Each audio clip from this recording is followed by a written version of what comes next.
Testemunho forte. Ex-atriz da Globo desafiou a Deus e veja o que aconteceu. Quem lembra da Martha Anderson, mais conhecida como Martha Anders, tida como promessa dos anos 70 na Globo?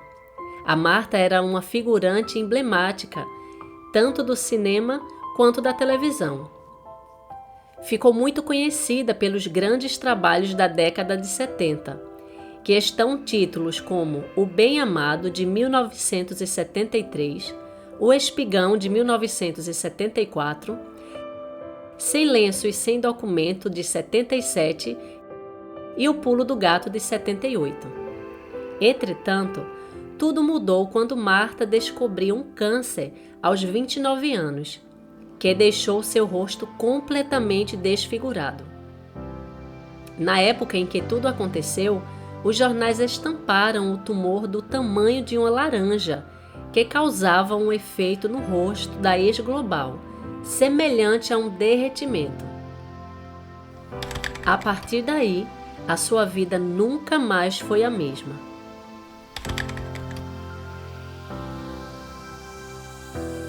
Olá, queridos e queridas, sejam muito bem-vindos ao canal Restaurando Sua Fé. Se você ainda não faz parte da nossa família, se inscreve aqui. Veja agora o vídeo do testemunho inacreditável contado pela própria Martha Anders. Assista até o final e veja o que aconteceu com essa mulher. Eu ia levantando pela manhã. Apareceu na minha face, do lado esquerdo, uma pequena bolha. Não coçava, não doía, não era vermelho. E de repente, aquela bolha foi crescendo e foi crescendo. E eu tive que interromper o programa com o Silvio Santos. Não pude assinar o contrato que depois eu faria a novela Saramandaia. Não pude ir para os Estados Unidos fazer um filme com o papel da Marilyn Monroe. Eu não pude fazer mais nada, porque os médicos se colocaram à minha frente no Instituto de Hematologia do Rio de Janeiro e disseram que eu tinha 3 meses de vida. Eu estava com um câncer linfático começando no rosto. Esse tipo de câncer não perdoa, mata. Nem mesmo Jacqueline Kennedy conseguiu sobreviver a esse câncer. Tudo desabou na minha frente, escureceu, e eu não sei até hoje como eu saí do Instituto de Hematologia e cheguei na minha casa. Porque naquele momento eu só queria uma coisa: abraçar o meu filho. O meu filho que já, de certa forma, não tinha pai e agora também ia ficar sem mãe. Quando eu cheguei em casa, que eu ajoelhei perto do meu filho e segurei nos bracinhos dele, eu só desejei uma coisa: que eu nunca tivesse existido.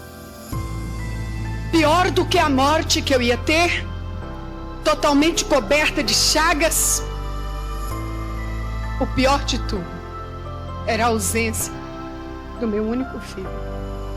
Naquele instante, eu desejei que se apagasse toda a existência.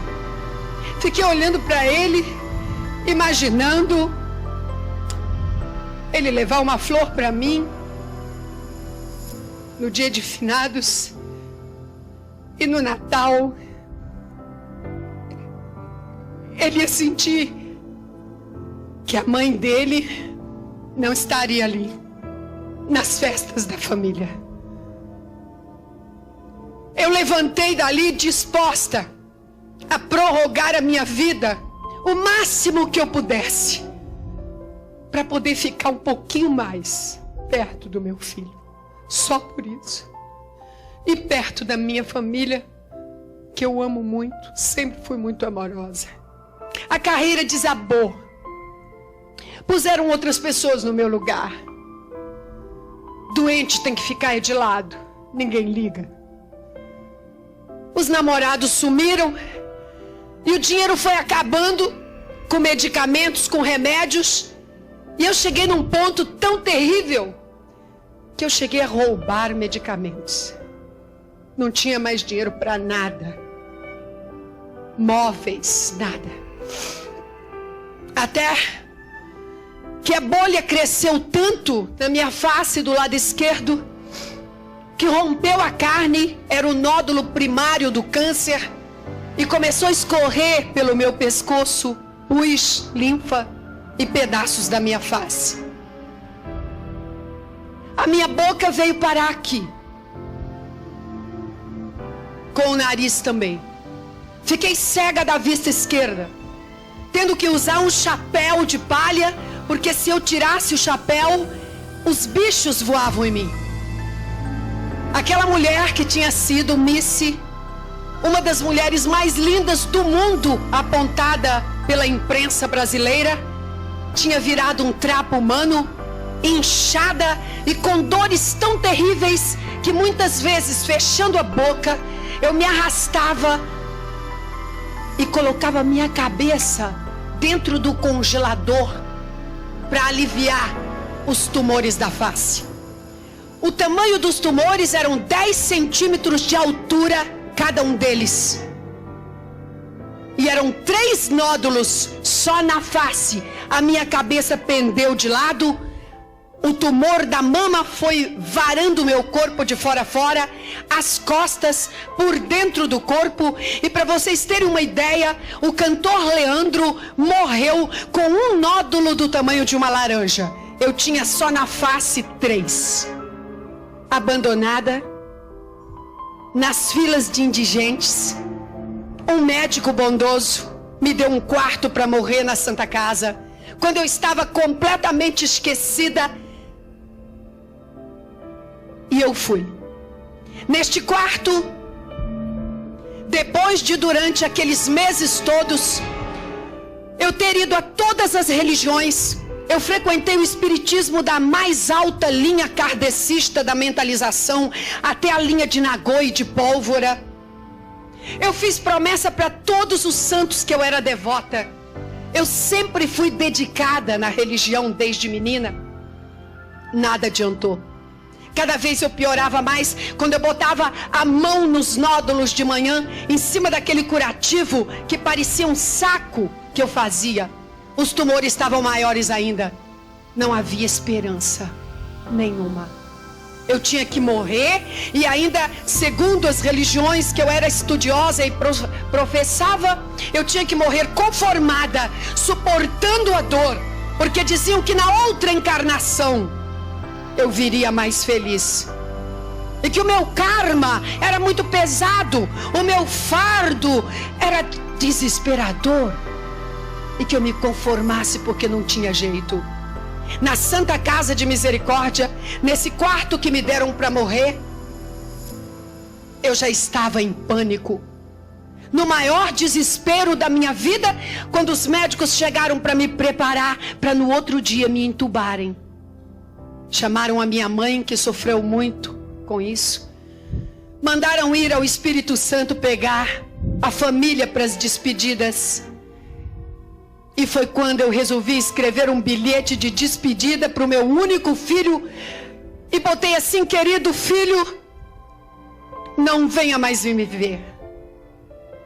Eu não sei se vou voltar a te ver algum dia. Mas eu só te peço uma coisa, meu filho. Não esqueça da mamãe.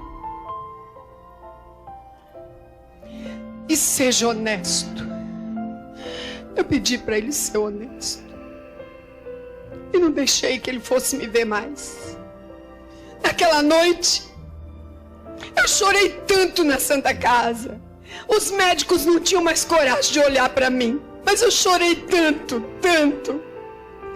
Porque o câncer mata com toda lucidez. E foi quando eu olhei pela janela do quarto, na véspera de ser entubada, um pedaço de céu entre o muro e a janela. E pela primeira vez eu não ajoelhei diante de uma imagem de santo.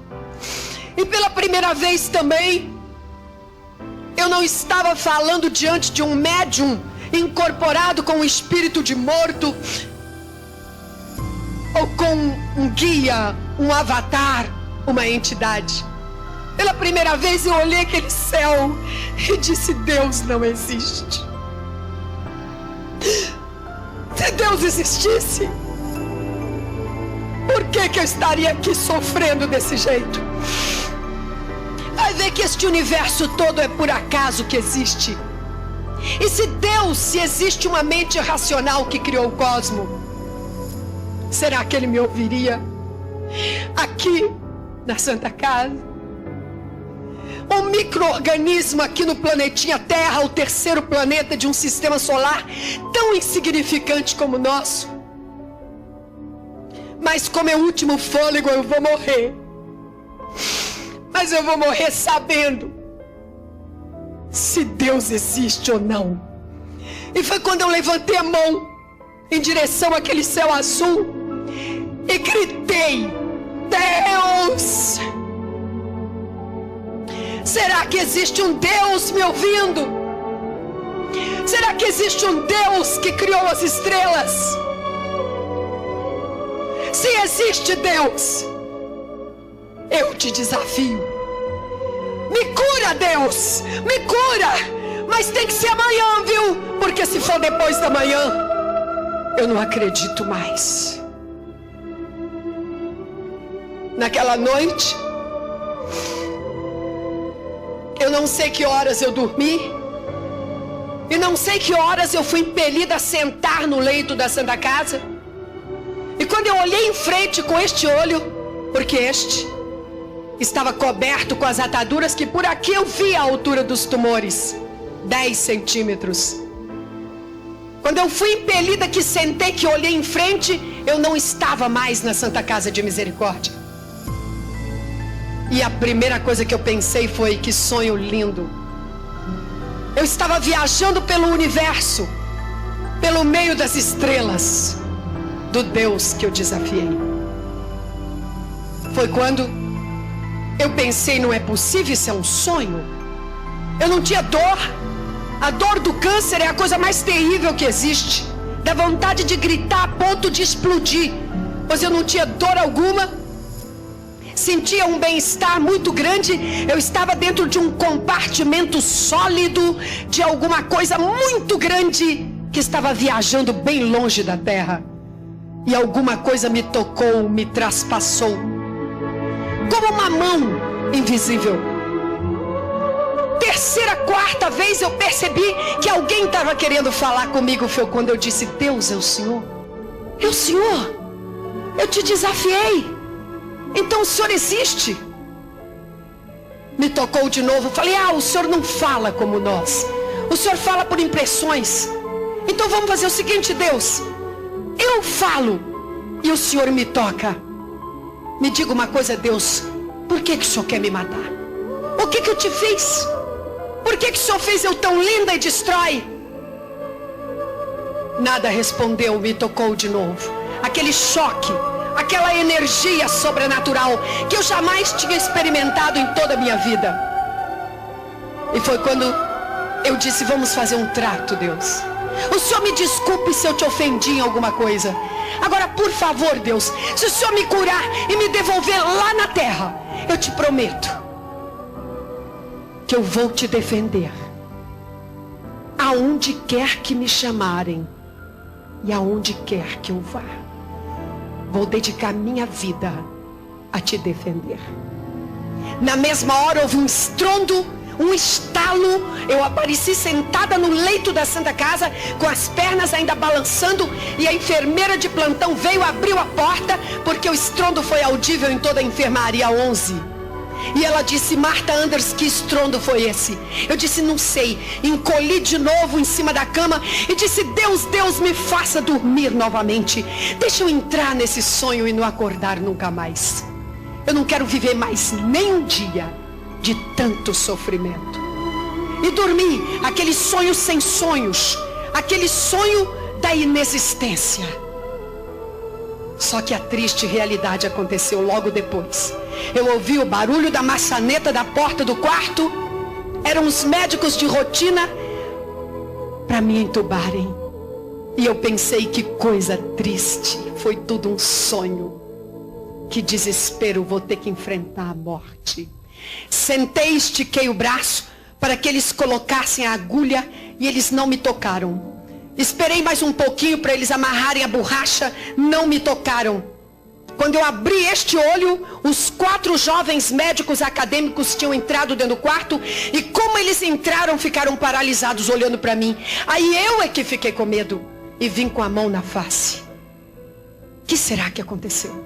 Quando eu vim com a mão, como todas as manhãs, a mão traspassou os 10 centímetros. Tocou no nível da face. Eu tirei a mão, a atadura caiu no meu colo, o nariz e a boca no lugar e a atadura limpa pela primeira vez em quase 2 anos. Eu olhei a janela aberta da Santa Casa. Os primeiros raios de sol, havia uma espécie de gelatina sobre a minha vista. Eu fiz força a abrir e enxerguei o sol na mesma hora e todas as chagas haviam desaparecido. Ficou só fundo, a marca lá no fundo, aquele saco aonde aqueles monstros que agora já são considerados alienígenas, haviam sido tirados dali de dentro. E foi quando eu gritei: Deus existe. Bem, pessoal, o vídeo de hoje foi esse. Eu espero que tenham gostado. Curte e compartilha o vídeo e não esquece de se inscrever no canal. Se você gosta de testemunhos, experiências de quase morte de pessoas que foram ao céu e ao inferno e pregações, você está no canal certo. Deus te abençoe. Até o próximo vídeo.